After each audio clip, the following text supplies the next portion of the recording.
Hey there, welcome back to the Complicated Kids podcast. I'm your host, Gabriele Nicolet. I am a toddler whisperer, a speech therapist, and a parent coach. And today I have Samantha Foote with me. Samantha, welcome. Thank you. I'm excited to be here. I'm excited to talk to you because you have a really interesting background in music therapy and parent coaching and neurodiversity. But I'm going to let you tell us about all of that in the way that you would like. Yeah, so I am a board certified music therapist. I've been a music therapist for 14 years. And I also discovered probably about 2 years ago that I have ADHD. And my kids, I have three kids, they all have ADHD, autism, auditory processing disorder, other things. They have a lot. And so I'm in the neurodiversity world as a professional, as a parent, as a person being neurodiverse. And through my music therapy work, I've discovered that parents really need help before they can get on the Medicaid waiver, whatever it is that pays for, the therapies and all of that. And so I started parent consulting just to help them understand neurodivergence, understand their kids, understand positive parenting strategies, and help them maintain their own self-regulation. And regulation is key, as we know. And by the way, disclaimer, nobody can be regulated all the time. Okay, that's not humanly possible. But it is something that we as parent coaches teach into a lot because the more you can stay regulated, the better things go. How does that play for you in your practice when you're working with parents? Like, what do they come in with, and how are you working with them to get them more regulated? Yeah, a lot of parents come in and they say, this kid, like, I don't know what he's doing. I don't know why he's doing it. And they just think of traditional parenting things and traditional reasons why a kid might be doing something. And so then they get triggered because they think they're being a bad parent when really they're just looking at the situation maybe in the wrong way. So, for example, if you go into a store and every single time you go into the store, your kid has a meltdown and you're like, what am I doing that's causing him to have a meltdown? Well, he might be having a meltdown because the lights are too bright or it's too cold or it's too warm or there's too many people around. And so just looking at different reasons for behavior, I think helps you understand that it's not necessarily what you're doing wrong, but you can affect how your kid reacts to things. So if you know that the lights are too bright when you go into a store, maybe they wear sunglasses and then they don't have a meltdown anymore. I literally gave that strategy to a family last week where I was like, try the headphones, try the sunglasses, try a hat. Sometimes a hat can block. Yeah. And and it's interesting to watch. I'm sure you have this experience too. When we explain that to adults, many times they're like, "Oh, I hadn't thought of it that way." Sometimes they say, "Huh?" Like, I don't get it. And then we Yeah. go into a whole explanation about the sensory Yeah. systems. Um, and so do you find that by the time people get to you that they are like ready to try whatever you're throwing at them, or Oh does that yeah, get like complicated? Okay. they either blame themselves or they blame their kid. And they just say, fix my kid. I'm like, well, first of all, your kid doesn't need fix. Like, there's nothing wrong with them. We just need to understand them a little bit better. Yeah. Or they blame themselves and they're like, I'm such a bad parent. I'm causing my kid to do all these different things and I just need peace. Like, I just need some calm in my household because they're having all these meltdowns and I don't know why. And I'm doing all the things like traditional parenting says. So, like I'm doing punishments, I'm doing timeout, I'm doing all these things. And research shows that punishment doesn't actually work. Like, I'm sure you know that punishment doesn't actually work. And well, it does work short term. But This is you the have to problem. you have to keep punishing them. Where if you use positive parenting strategies, they're going to learn how to solve the problem. They're going to learn how to self-regulate. They're going to learn how to just be frustrated and not completely have a meltdown because they're going to learn those coping strategies. It's so interesting though, because everything that you said about like my kid is misbehaving, therefore either they're broken or I must be doing something wrong. All of those you kind of mentioned them in passing, like regular parenting strategies, are all based on compliance, Mhm. meaning I, the big person, have to get you, the small person, to do what I say. And the thing about neurodivergent kids is they are wired to do the opposite of that. And they can spot it. I mean, this is the thing I love about particularly of kids who are on the spectrum, but their BS detectors are finely tuned. And if they don't see a good reason or any kind of buy-in for them, like it, and you have 3-year-olds who can do this, right? They can detect the discrepancy in like, hey, my parent is telling me to do X. My parent is doing another thing, number one. So they're saying one thing, doing another, and there's no good reason for this. And then parents are not getting compliance because that child is like, no, hard pass. That's really challenging, though, in our culture, which is so compliance based. Yes. Yeah, that's what I hear a lot of parents say. And it's not that they necessarily want the compliance, is that they think they have to have compliance because that's what makes a quote unquote good parent. Mm. And so, for example, if you go to family dinner, like I go eat dinner with my extended family, and my kids eat a roll and meat and maybe some raw carrots. Well, the kids are already stressed because they're around a bunch of people. They're already stressed because they're not in their home environment. And then you put on top of that that you are going to make them eat like Aunt Norma's Jello salad that they've never seen before. Of course they're going to have a meltdown because their anxiety is just so high from all the different stimuli coming in, and then you want them to eat something and put something in their mouth that they've never tried. And so traditional parenting says, well, you're the parent, you have to make them comply, or else you're a bad parent because your kid's not doing what you want them to do. But who says they have to eat that? Just give them their safe foods and it's fine.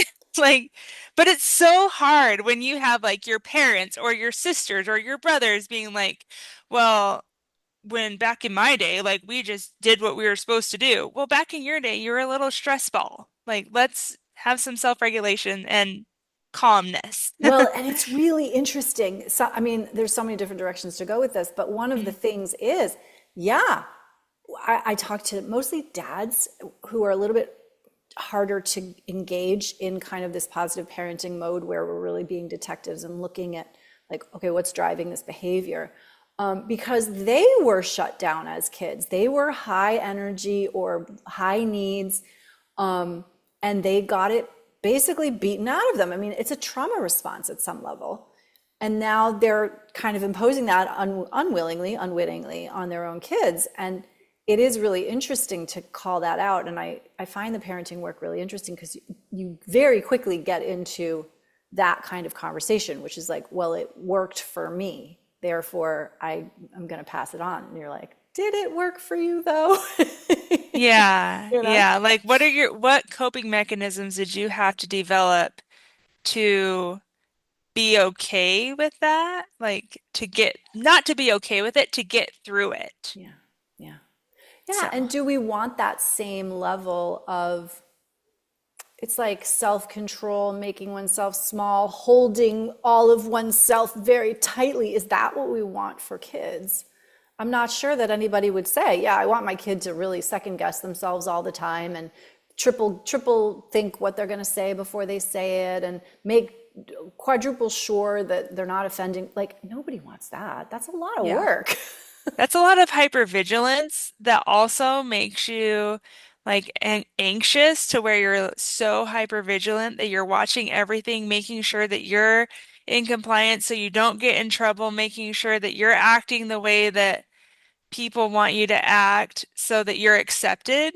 I Mhm. know when I was a kid, and this is nothing on my parents because my parents weren't actually the ones that did this, but other people, I was very emotional. So Mm. other people would say, why are you so emotional? You're crying all the time, or you get way too happy, or you just show your emotions too much. And so I learned to not show my emotions. And then they said, you talk too much.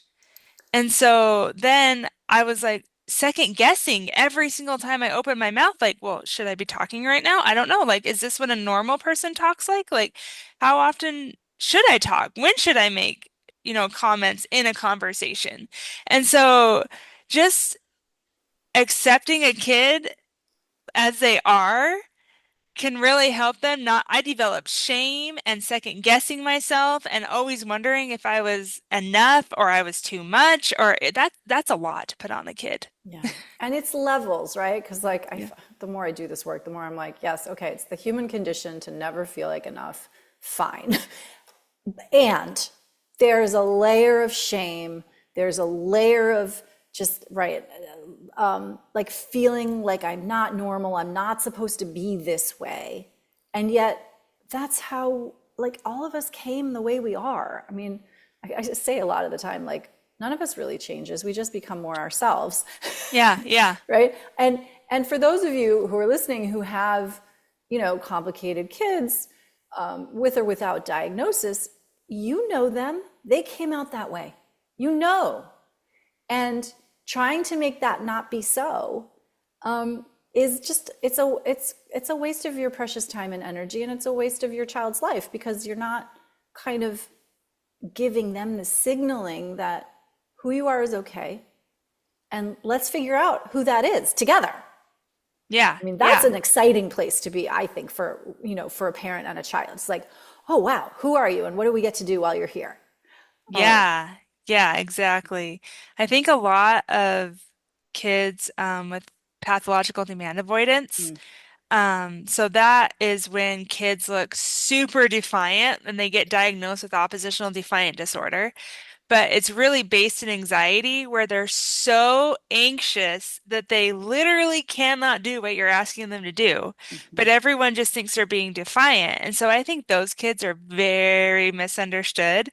And if you can just help them relax enough to where they can show their own personality and help them find what they like and help them find what helps them, just like you were saying, like explore, like help your child explore themselves with you and not just put that on them. Like, why do you have to be so defiant all the time? Why can't you just do what I'm asking you to do, you know? yeah. And Well, just and find yeah, what works because for them. yeah, because the answer is, I mean, those why questions, they make me laugh, because it's like, I don't know is the first answer that the child Yeah, would give you yeah. if they would actually answer, which they can't. And then the other one is, because this is how it is for me. Like, Yeah, yeah. there isn't a good answer to that why, other than this is how my system is wired right now.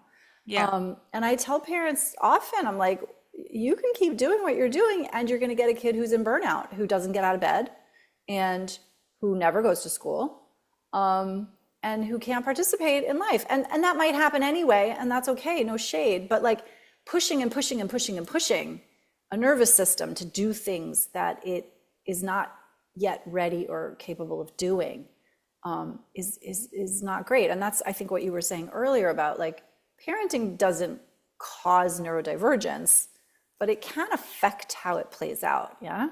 Yeah, exactly. So my son is a perfect example of this. Mm, He had a teacher last year who her stance was, I will win any battle. Like I will win any power struggle. And I was like, that is the wrong approach to take with him. And he got so burned out that he was angry at home, angry at school. I was very close to taking him out of school and just homeschooling him, but we decided to wait out the year because the teacher was making changes. She was trying, but it was too little too late. Like he had already made that up in his mind that this is the way the teacher is, and this is what I think of her, and we're not going to do anything.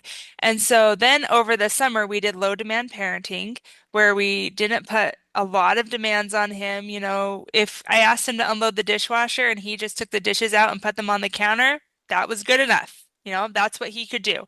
And then this next school year, he got a different teacher. I was ready to homeschool him. I was going to homeschool him and we were just going to do that. But then my husband was like, well, let's try a different teacher, you know? He is thriving now. He loves going to school. He loves doing his homework. Like he asked for a clipboard so that he could do homework on the bus. Oh, I And he love. reads every day for 30 minutes. Like if you knew this kid last year, he would not read for anything, you know? And he's like asking how he can learn and he's like mad that the school year is going to be over soon. And so that is just the difference like the Yeah. adults can make in kids' lives, you know? I'm Yeah. not blaming his teacher last year because she did what she thought was best, Mhm. and I appreciate her, but the way that she started out with him was not what he needed, and that affected him in all areas of his life. And but this is, it's so interesting to me because there's two things here. One is that compliance piece, right? I'm the teacher, you're the student, therefore that means like a list of 100 things that probably nobody has ever told the kids, number one. Hmm. And that most of the kids are intuiting from the teacher, right? Like, because most kids can comply, and many kids cannot. And so your son being one of them, right? So there's like this whole list of like, and some people call it the hidden curriculum, right?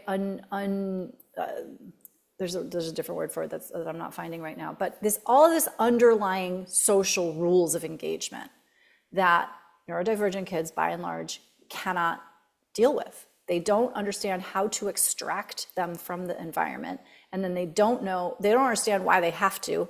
And then half the time they can't stick around in their bodies long enough to like Yeah. actually do the thing.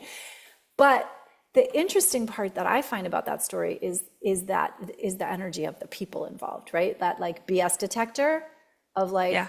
oh, you, last year's teacher, are a person who is going to demand compliance without seeing me for who I am, and that is not going to fly here. Versus this year's teacher, who's probably super curious about him, wants to foster his interests, gives him math problems that are relevant in his area of interest, like whatever the thing is that teacher knows how to do. And it's really like, it's true for all kids, but it's so much more obvious the way that those things play out with the neurodivergent kids Yeah. Yeah. at school. Yeah. And I think I heard this the other day. I just think this is really important for parents to understand is that brains of neurotypical people and brains of neurodivergent people are structurally different. Mm, Like if you look at the scans of brains, if you look at MRIs, whatever, you know, like different areas light up when you're doing the same thing. They're structurally different, and it's not just the kid like doing their own thing, like they are literally different brains. And I just thought that was such a good reminder that this isn't just something that we're making up as an excuse for kids to quote unquote behave badly. right. Um, they're they're different, and that's awesome, you know, because they bring things that neurotypical people don't bring. It's just the world was set up for neurotypical people, so that's what we think we should be doing. Yeah, it's really interesting. I take your point so well in terms of the structure. And then there's also this other piece that I love to come back to as well, which is the like I call it the neurobiochemical reality of emotions, which Yeah. is like when we are having a feeling, there's actual chemical signatures that go along with those emotions. It's not like we have an emotion and then we decide to do a behavior. Like, Yeah. right? Yeah. We don't have a feeling of intense frustration and then decide to have a meltdown.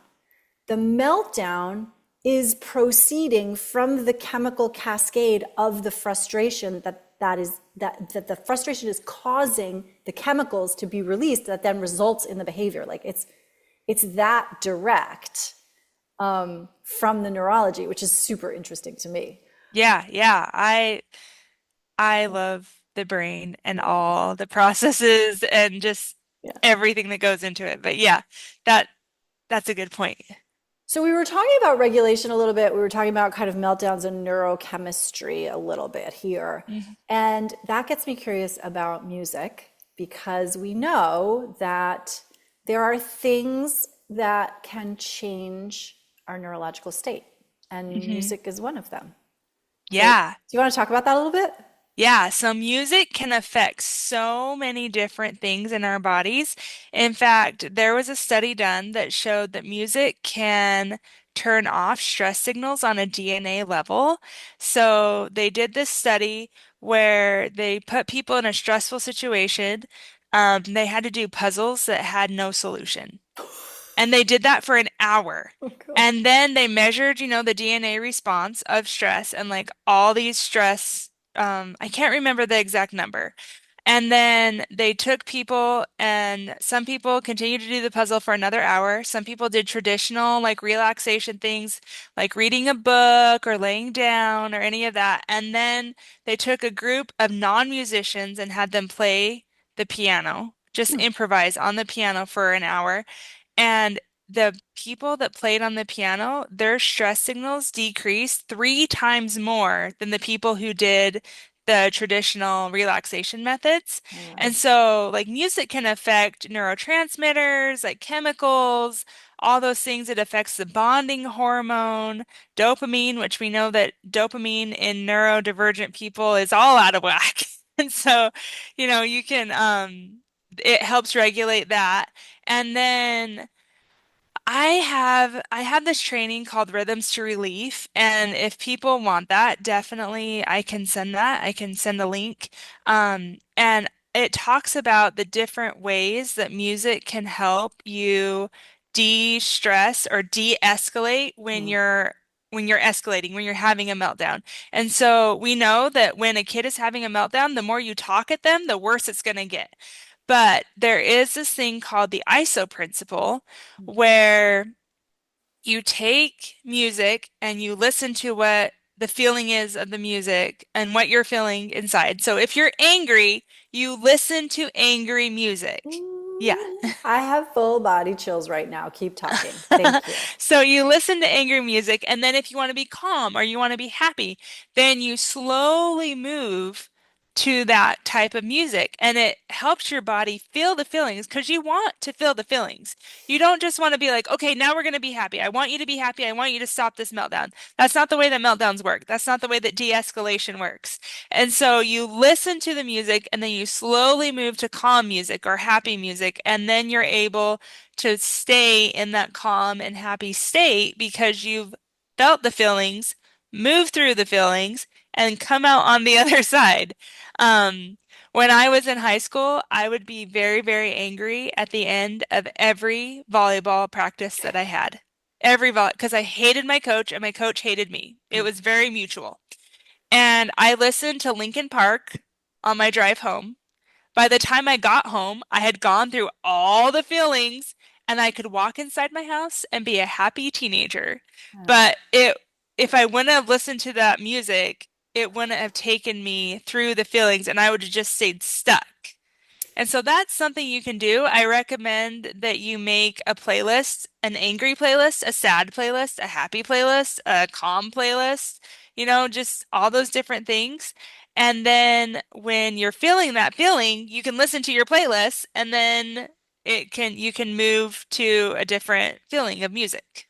I love that. It's actually super actionable. And before even start using it, like, I don't know, therapeutically is the right word, but anyway, in your life, that's actually a fantastic opportunity to listen to music together and be Hmm. like, what feeling does this bring you in your body? Like, it's a really actually great entree into some interoception, like some awareness of your body state, some language, a nice activity that you might both like together. And that I find that really interesting. And then to start pairing it. One of the things I often tell parents during a meltdown, or meltdown, maybe no, because we're not talking during meltdown, but right before, like during escalation, can you mirror the emotion that your child is feeling with like 2 or 3 clicks down from there, right? So if kid is like, then can you go, it's so hard, right? Match it, anchor it, pull it. It's almost like you're pulling it out of them so that they can feel it. And it's kind of a safe space to feel it and then help them move through, because you're totally right. Like any feelings that we don't feel get stuck. They show up later as illness, as pain, as trauma, as lots of bad things that we don't want to keep. We just like, emotions are meant to be felt, let's feel them. And so I love this idea that music can reflect that emotion. That's really cool. What do you think about parents singing to their kids? I highly encourage it. It when you make music together, so usually when a parent sings, unless they're like a baby and not talking yet, kids will sing too. Like they'll sing the song with them. And when you make music together, then it releases oxytocin, the bonding hormone. It makes it so that you're better in tune with each other. It relaxes you. There's so many good things that come from singing and making music together. And also, when when mothers are pregnant with their kids, there's a lot of research that shows like the mother's voice can be very calming because the kid has heard it since they were in utero. And so just hearing that voice, like even singing when you're still pregnant, like can do so many good things. And there's really interesting research on that, right? Where moms sang a song or played a song for their fetus in utero, and then the baby recognizes that song. And Yeah, they measure yeah, that with sucks or turn of a head or whatever the measure is that they can study babies. It's super yeah, interesting. Yeah. yeah. Oh my gosh, Samantha, I feel like I have 100 more questions, but I think we're going to pin it here. Yeah. If people want to learn more about you, maybe work with you, how do they do that? Go to everybrainisdifferent.com and you can see my website, see what I offer. There is a ultimate guide to parenting your neurodivergent child on there, and you can get that. And there's some other resources if you want to check those out too. Perfect. And we will link to that in the show notes. Samantha Foote, it was so fun to talk. Thank you. Yeah, thank you.